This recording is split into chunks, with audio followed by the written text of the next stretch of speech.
Bonjour à toutes, bonjour à tous et bienvenue dans cette petite vidéo. Aujourd'hui, je vais vous poser une question. Est-ce que vous connaissez notre invité mystère? Aujourd'hui, j'aimerais vous présenter quelqu'un qui forcément, à un moment donné, s'est retrouvé sur un de vos tournages si vous tournez de manière professionnelle en France. Philippe, est-ce que tu veux bien rentrer dans le cadre? Alors certains d'entre vous, bien entendu, l'ont reconnu, parce que ils l'ont déjà rencontré. Puis en plus, il est immense, immense. Tu mesures combien? J'allais dire, tu pèses combien? Tu mesures combien? 1m91. C'est les chaussures, c'est les talons, c'est comme ça. Vraiment. Qu'est-ce que tu fais de tes soirées avec des talons aiguilles comme ça Normalement, je mets du 12, mais là, j'ai mis du 3. Alors Philippe, pour ceux qui ne te connaissent pas trop, et je pense que la plupart ne te connaissent pas encore trop, juste resituer un petit peu le personnage. Tu as commencé d'où? Tu as commencé quoi? À la sortie du lycée, il y a 5 ans? Non, c'est juste, j'ai commencé par être opérateur Steadicam dans les années 90. Ou en 90, déjà tu pouvais t'acheter un Steadicam? Non, mais j'ai commencé mes débuts de bricolage, on va dire comme ça, en me fabriquant mon premier prototype de Steadicam. J'ai fait ma première formation Steadicam comme ça, et ça m'a lancé. Et après, tu as fait de la pub, de la télé, voilà, de la fiction. De la pub, fiction. Parallèlement, j'ai participé aussi pas mal pendant quelques années à l'émission Ushuaïa. Début des années 2000. Ouais, c'est le passage du 4/3 au 16/9. Et donc après, pendant ce temps-là, en fait, pendant que tu es sur Ushuaïa, tu partages ton temps entre des aventures aux quatre coins du monde à suivre Nicolas Hulot, en Steadicammer, toujours, voilà, avec des vraies contraintes de poids, de tout compartimenter pour que... Donc déjà là, il fallait améliorer le matériel adapté à ça. Ouais. C'est ça. Et puis en même temps, en parallèle à ça, tu commences un petit peu à bidouiller. À un moment donné, vers 2009 à peu près, on a développé en parallèle avec PNS Technik, une société allemande de Munich. PNS Technik, pour ceux qui ne connaissent pas, c'est un fabricant d'accessoires. On va dire c'était les premiers wooden caméras de l'époque, ou small rig allemand, mais plutôt haute qualité. Ils étaient connus pour moi, deux éléments très forts. C'était l'adaptateur 35 mm, qui transformait les caméras vidéo en caméras ciné avec des objectifs ciné et tout ça. Et puis leur mini skater. Ouais, les mini skater. Ils étaient très connus pour ça. À l'époque, c'était une vraie grosse boîte très reconnue. Et donc on a travaillé ensemble, on a développé pendant un an, on a développé le Freestyle Rig.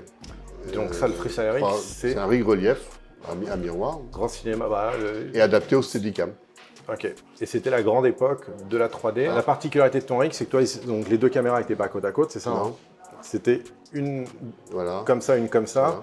Et puis une vitre sans teint au milieu. Les miroirs de caméra existaient déjà, mais pas adaptables du tout au Steadicam. Mais là, il fallait vraiment des contraintes liées au Steadicam, donc c'était ça. Donc je suppose que c'est pas ça qui t'a rendu populaire sur la plupart des tournages actuels, vu qu'on voit que le rig 3D a périclite un petit peu. Mais suite à ça, après, tu as eu une rencontre avec quelqu'un que beaucoup d'entre nous connaissent, à RVZ.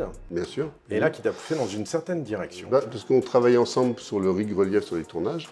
Fred Lombardo m'a demandé de dire « Mais tiens, toi, tu as fait ça pour les rig relief, tu ne voudrais pas faire ça pour les movies ?» Un petit porte-fil très léger qui pourrait remplacer le gaffeur qu'on met habituellement. À partir de là, j'ai fait un premier porte-filtre ultra léger. Quand j'ai amené les premiers prototypes, ça a tout de suite plu, ça a tout de suite fait un petit buzz, on va dire. C'est qu'à partir de là, c'était le début. C'est parti très vite.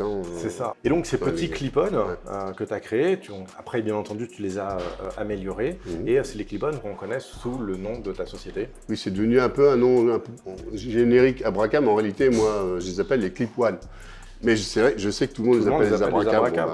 Mais en réalité, Abracam, c'est une société qui existe depuis 1998. Et c'était ma société pour faire fonctionner mon activité de Steadicammer. Alors, la particularité des Abracam, je veux dire, pourquoi est-ce que nous, ils sont très plébiscités chez nous et qu'on en trouve partout, c'est que déjà, tu as la gentillesse de ne pas matraquer ton client avec des prix prohibitifs. Donc, merci. Également, ils sont extrêmement légers. Un des premiers modèles qu'on a pris chez Philippe, c'était la Clip-One 2F. Toute petite mailbox, Clip-On, qui faisait 72 grammes. Un filtre 4x5,6, ça fait 145 grammes. Mais il y a une particularité, c'est que c'est pas fait en métal. Non, c'est en impression 3D. Donc, alors à l'époque, c'était en ABS. C'était les machines Stratasys, qui étaient quand même des machines industrielles, enfin semi-industrielles. Et puis finalement, moi j'ai vu d'année en année, à chaque fois, tu essaies de trouver des nouvelles machines, des nouvelles techno. Là, tu imprimes en une sorte de nylon, on en a une ici. Un truc très très souple, limite incassable. Donc c'est un nylon chargé carbone. carbone en fait. D'accord, un nylon chargé carbone. Voilà. Voilà. Si vous vous posiez la question. Et alors juste avant de lancer ces nouveaux matériaux de nylon chargé carbone, nous tu nous avais livré un téléprompteur, mais je sais que en vrai tu as fait plein d'autres choses. Je me rappelle, tu me montrais la poignée, le Sled X. Alors ça c'est pour en impression 3D, ouais, depuis l'impression 3D on fait ça. Ouais, tu bosses sur d'autres trucs? Oui, il y a toujours plein de...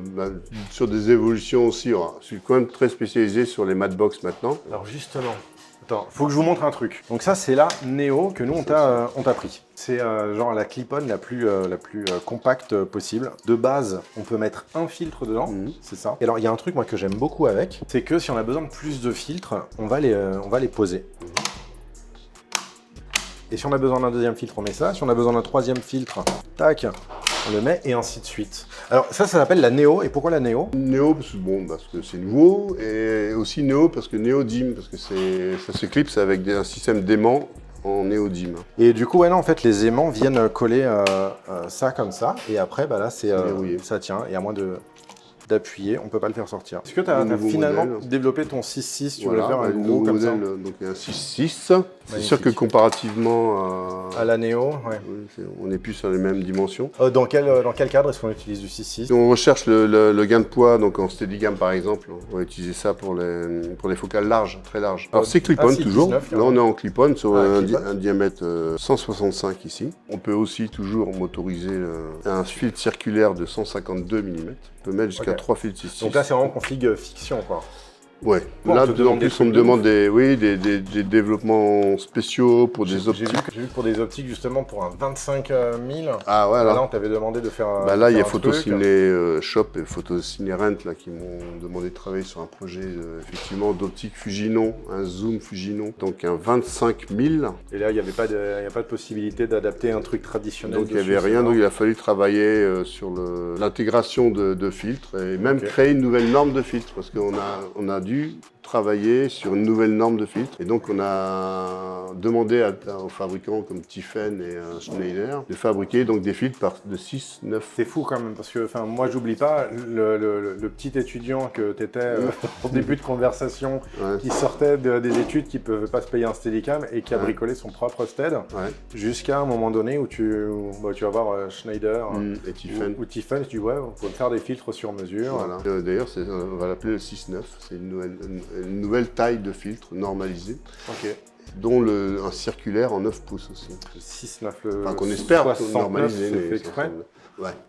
Tu l'as vu toi. Et alors tu m'as parlé aussi d'un sujet sur des gens qui demandaient des clip-on particulières pour des optiques carrossées de TLS. Donc c'est les 35 mm LOMO anamorphosés. Tu peux pas prendre des matbox traditionnels? Non, on est obligé d'adapter spécifiquement sur ce modèle-là un système pour pouvoir avoir une chance de mettre deux filtres, donc polariser. Tu repars de zéro, tu refais tout exprès. Mais on te demande souvent, toi, ça, de bosser sur des choses, des canards à 5 pattes. Oui, ça arrive assez régulièrement sur des optiques particulières. C'est assez étonnant, les fabricants proposent des optiques et derrière... ils ne prévoient pas les accessoires. Voilà, ça me permet, en plus c'est l'avantage de l'impression 3D, c'est de pouvoir... faire plusieurs itérations. De pouvoir fabriquer des choses, entre guillemets, qui peuvent être un peu complexes, en très peu d'éléments, en très peu d'unités. Est-ce que tu te rappelles combien de temps d'impression te prenait à faire une matbox comme ça? Peut-être une dizaine d'heures. Une dizaine d'heures. Et alors si tu pars après sur une 6x6 maintenant avec les nouvelles technologies... Non, elles sont plus longues les nouvelles machines. Là-dessus, c'est en temps machine, pour une machine, c'est au moins 5 jours, je pense. 5 jours pour une... Pour l'ensemble des pièces, là, ouais. Maintenant, vous savez pourquoi est-ce que forcément vous l'avez rencontré sur un tournage. Alors évidemment, si vous êtes au début de votre carrière, peut-être que vous n'avez pas encore rencontré d'Abracam. Enfin, pardon, de Clip One. De Clip One. Merci de nous avoir regardés. Je vous souhaite la bonne journée, la bonne semaine, la bonne soirée. N'oubliez pas l'inscription, le subscribe, Oh, j'en ai assez. Tu sais quoi, mets des animations sur le côté là. Non, je sais qu'il faut le faire. Mais bon, c'est un boulot de faire la com de sa chaîne. C'est un vrai boulot. C'est pas mon boulot. Allez, ciao!